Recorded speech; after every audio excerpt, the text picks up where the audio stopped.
Ready? All right, you ready? Let's do it. All right. You're hanging out with the crew of Demon 305, and we're in the beautiful city of Miami Springs with Chief Matthew Castillo. Thanks so much, sir. Thank you for having me here. We have a lot to talk about. You're the new chief in Miami Springs. I'm sure it's exciting. I'm sure you have a lot of just ideas. But before we get to all that stuff, we want to talk to you about where does your Miami story begin? So, born and raised in Miami. I've been here in Miami Springs my whole life. Really? Yeah, my parents, my dad, he's born in Cuba and immigrated here. And he married my mom, and they started their life together in Miami Springs.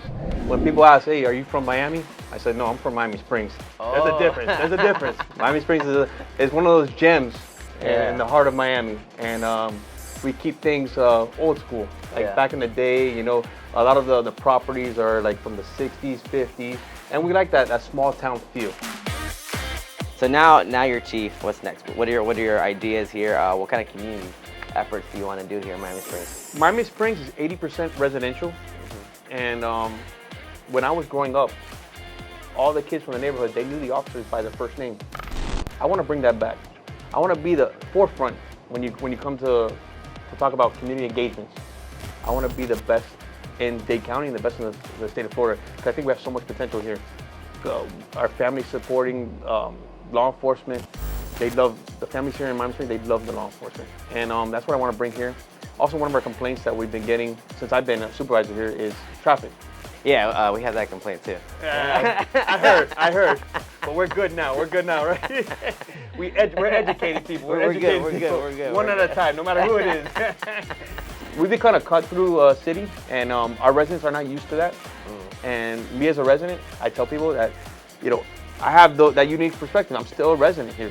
Yeah. So whatever affects you, it affects me too, and affects my family. And I don't want that to affect the family. So whatever I can do to improve the quality of life of the residents here in Miami Springs, that's what I'm gonna do. So you're in high school. I mean, talk me through this, because I think sometimes, you know, a lot of the young kids who are watching, you know, our page and follow us, I think sometimes they're a little scared to kind of take that step. I don't know what's going to be after high school. Did you always know you wanted to go to college? Did you always know you wanted to play football? Like, how did that kind of work out? Yeah, I always wanted to go to college. My parents instilled that into me growing up, to get a higher education and to see where that was going to go. I'm not the one that growing up I said I wanted to be a police officer. I was never that type. I actually graduated in 2007, 2008 with my finance degree. And that was when the real estate bubble crashed. I couldn't get a finance job anywhere. Profession kind of landed in my lap, and I took advantage of it. But you just got to keep your options available, because you never know what's going to happen. So you're in the academy now, and I'm sure it kind of reminded you to like the FIU days, right? Yes. There's a lot of people in the room. Yes. Everyone trying to go for this. What went through your head? Okay, so it's funny, because at FIU, it's a very competitive atmosphere. Like, you know, there was people sometimes, you know, if you got injured, the next person's up. Yeah. So it was that competitive. When I went to the police academy, I brought that same mentality. So I'm like, hey, I'm gonna be first in everything. And that's what I was doing. I was coming first in everything. All the runs we did, first in everything. After a few days, the training advisor kicks me out of the class. And I'm like, hey, I was in shock. I was like, what do you mean? I've never been in trouble my whole life. What are you kicking me out of class for? And he sends me to his office and he tells me, hey, this isn't about you anymore. This is about the team. And right now, you lead the team every single day. You're not a team player, you're selfish. And that's not what leaders do. Such a powerful lesson in my life. Shout out to Officer Lattimore. He knows I love him to death. He's the reason I'm in this position right now. And so a few days, I thought about it. I'm like, yeah, he's so right. And after a couple weeks, I would never leave a team member behind. And he made me the class leader that entire year. And I took care of that, and I learned a lot of responsibility. So you finished the academy, you become a police officer. Have you been in Miami Springs the whole time? Yes, Miami Springs the whole time. I had opportunities to go other places, but my loyalty lies here in Miami Springs. I love this place. What was it like going through the ranks all the way to chief now? I mean, that's a huge accomplishment. Yes, every step along the way, you learn something different. And even today, I'm learning stuff new. It's a different side of it.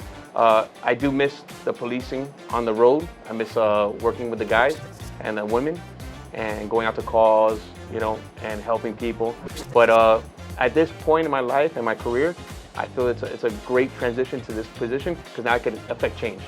And I want to bring a new culture to this department that I think is definitely needed.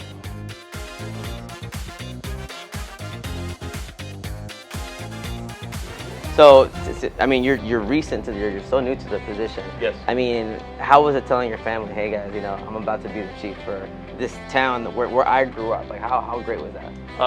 It was a great experience. I know my parents were more excited than I was. My wife knew it's going to be a bigger responsibility because not only do I have the 14-year-old from the academy, I also now have a 1.5-year-old. Oh goodness. Yes, a 1.5-year-old, and started over. We're not. You know what? There's so many questions. I started over. This I don't interview can take recommend. a strong left. It's a blessing. It's a blessing. It's a blessing. You know what's funny? A year ago, about a year ago, the chief at the time offered me the opportunity to go to the FBI National Academy. It's an academy that's in Quantico, Virginia, and only 1% of the law enforcement has the opportunity to go to this. Wow. And I had a 3-month-old. So that was a difficult discussion I had to have with my wife. I say, you know, this opportunity doesn't come that often. I need to take advantage of it. But I'm gonna put all the weight on you. You're gonna have to take care of the 3-month-old and the 14-year-old by yourself. And it was difficult, but you know, she has so much support in me that she said, hey, do what you gotta do. I'll take care of everything at home. Now, it wasn't easy. I flew back every weekend, and it wasn't easy because it was freezing up there. We went in January, so there's snow, and I'm not used to that. But everything worked out beautiful. How was that going up to that training? So when it's a funny story. When I first entered the door, I meet my roommate, Mike Slocum, lieutenant from Painville Police Department, and he's a bigger guy, redhead, and he met me with like a stern face, and I'm like, and he shook my hand, almost broke my hand. I'm like, oh man, what did I get myself into? This is gonna be the longest 10 weeks of my life. But I was wrong. It was the best experience ever. We became best of friends. I actually had my swearing in a couple weeks ago, and he flew all the way down from Cleveland, Ohio to be there. Wow. Is that a requirement for a chief to live in the city? It's not a requirement, but I'll tell you, it's a benefit. It's a benefit. How important is that? It's very important. People are not afraid to approach you.